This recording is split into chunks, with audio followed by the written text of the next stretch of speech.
gente viveu, estamos vivendo, na verdade, uma inundação no Rio Grande do Sul gigantesca, assustadora. Estamos vivendo uma seca na Amazônia gigantesca, assustadora. E o que chega para nós de imagens, de palavras, de sons, de narrativas, de histórias, são essas narrativas, repetitivas e massificadas. A gente não sabe muito bem como contar essas histórias, né? Assim, há muitos desafios para fazer com que a gente permaneça com esses problemas, para que a gente não fique apenas com medo, para que a gente não ignore esses problemas.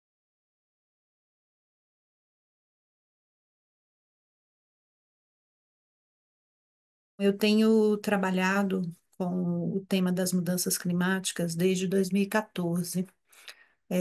Junto a grandes redes do país, a Rede Clima primeiro, depois o INCT de Mudanças Climáticas fase um, INCT de Mudanças Climáticas fase 2, e a principal ação que eu tenho desenvolvido junto com um grupo grande de pesquisadores, pesquisadoras, artistas, é a revista Climacom, que é uma revista que existe desde 2014, completou 10 anos e lança no mínimo dois dossiês por ano. E é uma revista que tem tanto uma parte mais acadêmica, né, assim, com artigos, ensaios, como uma parte jornalística e uma seção de artes. Então, é com essa experiência que eu chego no Observatório Nacional de Segurança Hídrica e Gestão Adaptativa, o ONCE-ADAPTA, como coordenadora, junto com a professora Lilian Maus, da Unidade Científica Comunicação, Cultura e Arte.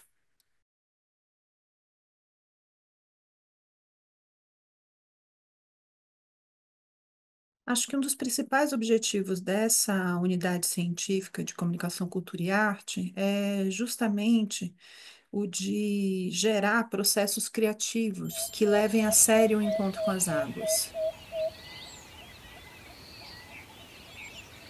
É uma matéria que todos nós temos algum tipo de conhecimento a respeito dela. Temos algum tipo de afeto com ela, né? Ou vários afetos, vários conhecimentos. E a água nos desafia justamente a sair de um modelo de comunicação do déficit público, que seria um modelo que pressupõe que existem especialistas que vão falar a respeito, né, assim, das suas pesquisas para públicos que não são especialistas, né, leigos. E essa categoria público deixa de ser aquela categoria daquele que não sabe, daquele que não faz, daquele que está distante, que está leigo, para se tornar, na verdade, uma força, né? Uma força de todos nós. Todos nós temos que nos tornar públicos. Ou seja, todos nós temos muito que aprender uns com os outros, inclusive com os próprios rios, né? Com as próprias montanhas, com as próprias pedras, com os próprios peixes, com as nuvens, com as rochas, né? Com a terra.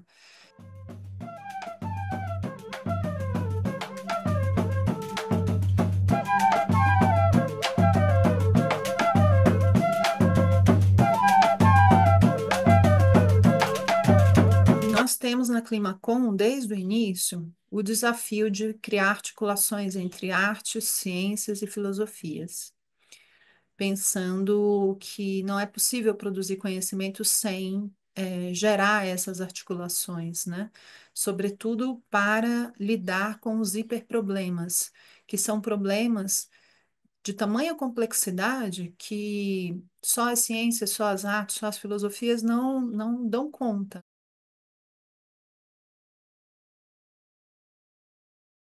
Muitas vezes, sobretudo porque os cientistas já há muitos anos trabalham com esses temas, às vezes se chega no lugar de, bom, agora já temos as respostas, cabe a vocês espalhar essas respostas por aí. A gente já sabe o que está acontecendo, agora cabe a vocês que são artistas, comunicadores, educadores, resolver a questão e espalhar aquilo que a gente já produziu, quando na verdade ninguém conseguiu, nem vai conseguir, diante de tamanhos problemas que a gente enfrenta, chegar nesse lugar, né, de tranquilidade de que já fiz tudo o que tinha que ter feito, né? Todos nós sabemos que não estamos preparados para aquilo que está por vir com as mudanças climáticas.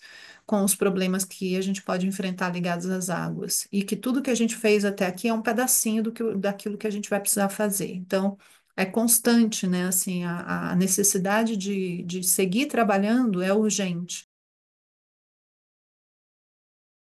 Um dos desafios que a gente tem é o de poder perceber o trabalho desses cientistas do Oceadapta também a partir de outras perspectivas. O esforço deles é justamente o de inventar relações com as águas, através de fórmulas matemáticas, através de gráficos, através de modos de expressão em texto, diferentes, né, possibilidades de ganhar intimidade com as águas. E esses modos de ganhar relações, quando eles atingem uma eficácia que é a da vida, ou seja, atendem a respostas, né, assim, de problemas hídricos complexos, multidimensionais, eles estão nos dizendo né, de uma eficácia política desses movimentos.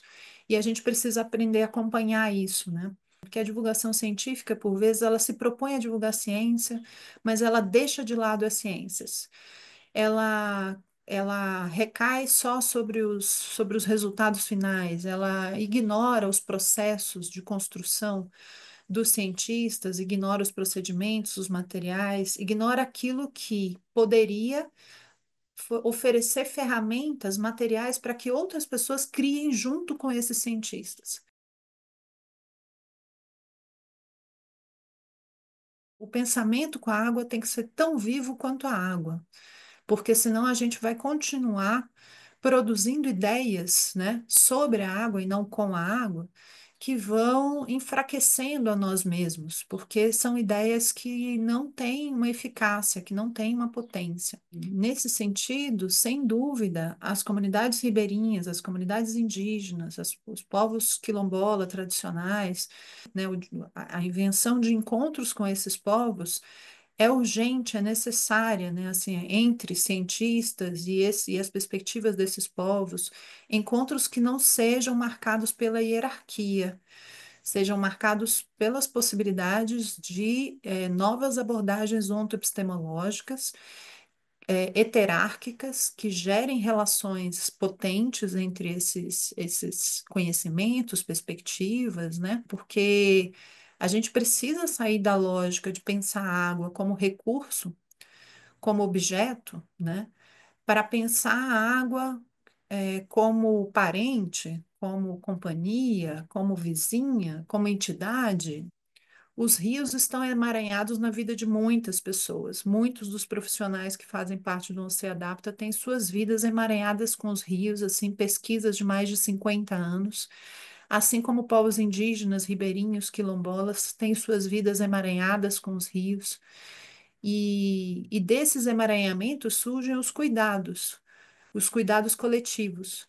Então, à medida que a gente puder criar relações entre essas comunidades, né, de emaranhamentos e de cuidados coletivos, eu imagino que a gente consiga avançar em dimensões práticas, né?